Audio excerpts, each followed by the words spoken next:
So, good afternoon, ma'am. So, I'm a group 4 and my topic for today is all about taking part in academic discussions. Taking part in academic discussions makes university life more challenging and meaningful. Smith 2016 enumerated some main reasons why academic discussions at university are useful.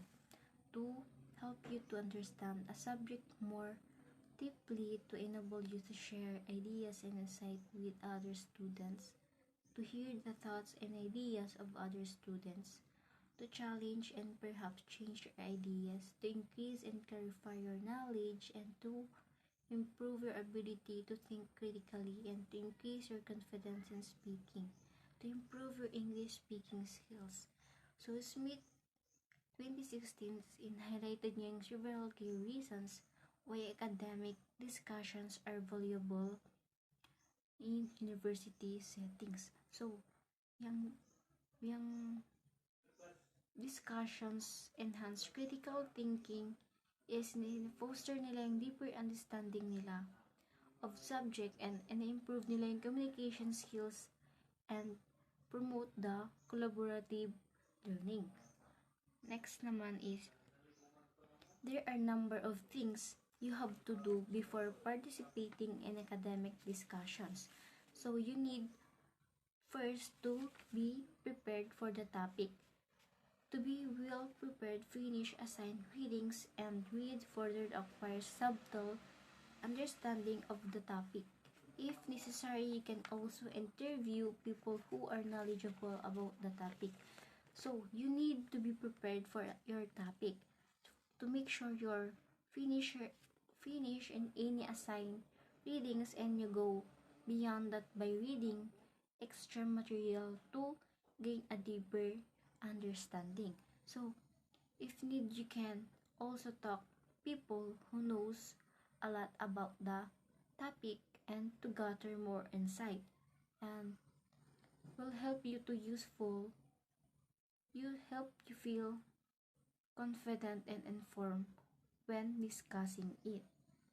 So, dapat maging prepared ka sa magiging topic mo. Next naman is listen closely to what speakers say about the topic. Be attentive to the main ideas and find their connections with what you already know from lectures and readings. Also listen with an open mind and avoid being judgmental towards the speaker and his message. So, when you are listening to other talk about a topic, so dapat maging pay close attentions to their main points, and kailangan mong makikonnect them with what you have learned in lectures and reading. So kailangan mong open mind and avoid making quick judgments about the speakers or their message. So makakatulong sa iyo to understand better and engage more effectively. So number 3 is observe how other students participate in discussions. Be cognizant of the phrases they use when agreeing, disagreeing, asking questions, giving opinions, or raising points for clarification or etc. So, how other students participate in your discussion? Siyempre, kailangan mong observe yung students mo kung nakikinig ba sila sa'yo and kung nakikipag-participate pa sila sa'yo sa discussions, and kailangan mong observehan yung mga students mo kung nakikipag-participate pa sila sa'yo or nakikinig sila sa'yo. Or kapag nakikinig naman sila sa'yo is nagbibigay sila ng opinions nila or nagtatanong sila about sa discussions mo kung agree ba sila sa sinasabi mo. So, kailangan mong observe yung mga students mo kung nakipag-participate ba sila. Next naman is participate.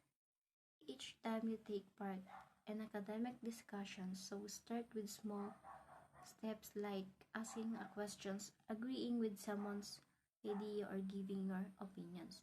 So, you need to participate in academic discussions. Start by talking small steps. So, kunyari, for example, pag may groupings kayo, ginroupings kayo ng teachers mo.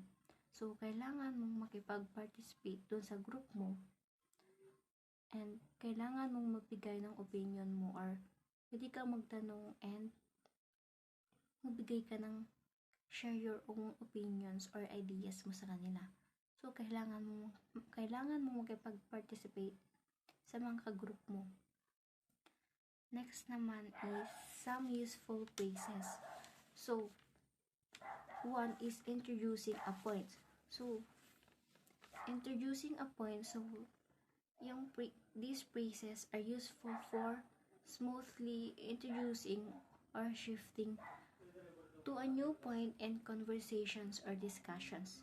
So, ginagamitan mo sila ng first of all, I'd like to say that the main problem is, and speaking of. For examples is, first of all, I'd like to say that I truly appreciate all the support I've received from my team. Next naman is giving opinions. Giving opinions is help to introduce and emphasize mo yung personal viewpoints nila in a conversations. So, ito yung mga ginagamit nila. In my opinions, my view is that it seems to me that I think, believe, feel, ganon. As far as I'm concerned, for me, from what I understand, well, if you ask me, for examples is, for me, the most important factors in choosing a new job is work-life balance. Ayan yung giving opinions. Giving reasons is help to explain or justify the reasons behind actions or situations. So, ginagamit nila ang giving reasons is because since this is due to the fact that as a result of as a consequence of, for examples is we had to cancel the event due to the fact that the weather forecast predicted heavy rain. Ay mga giving reasons. Next naman is asking for opinions. Asking for opinions is siya yung helpful for encouraging others to share their thoughts or perspective in a conversations. So, ayun yung mga ginagamit nilang opinions kung paano sila mag-asking. What do you think? What about you? What do you think about? What your opinions about? And how do you feel about? For examples is, I think we should delay the launch until next quarter. What about you? Ayun yung for examples of asking for opinions. Next naman is agreeing. Agreeing is useful when you want to show that you share the same opinions or viewpoints. Ay yung mga ginagamit nilang agreeing, kung paano sila makipag-usap or paano sila mag-agree sa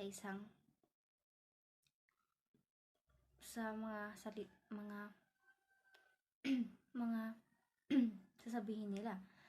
Ay yung mga for examples is, the meeting is scheduled for 3 p.m. tomorrow. Yes, that's right. I'll be there at 3. Ay yung for examples of agreeing. Next naman is disagreeing. Disagreeing ay yung help to respectfully to communicate disagreements or uncertainty about someone else's point of view. Ayun naman, for examples na lang dyan is, I think we should cut down on marketing expenses. I don't really agree with that approach. Ayun, ginamitan mo sila ng disagreeing or ng kung bakit ayaw mo, ganyan. Next naman is asking for an explanations. Asking for an explanations, ayun naman yung are useful for seeking further clarifications or understanding when something is not clear. For example, you mentions a new deadline for the project. I beg your pardon. Could you clarify when that is? Ayun yung asking for an explanations. Next naman is reading for academic purposes. Reading is purposeful and interactive language skills. You read different types of materials depending on your purpose. You read newspaper to know the latest news in business supports, entertainment, weather, etc. in various locations. So, just reading for academic purposes naman, ayan yung reading is more than just looking at words. It's about actively engaging with the text, understand its meaning. So, depending on what you need, you read different types of materials. For examples is you read type newspaper to stay updated on news or sports, textbooks, and journals for academic tasks, and for blogs or websites for informations online. Ayan yung reading for academic purposes. Next naman is, since academic reading involves active and improving strategy, following these activities will help you become a competent readers.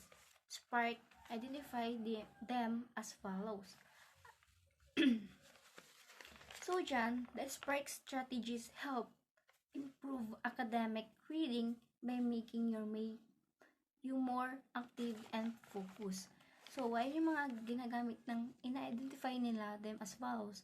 Yung mga ask questions, uncover the purpose and meaning of the text, frequently note the main points in your own words, reflect on the relationship between the readings and your topic, make connections between the readings and then themes discussed in class.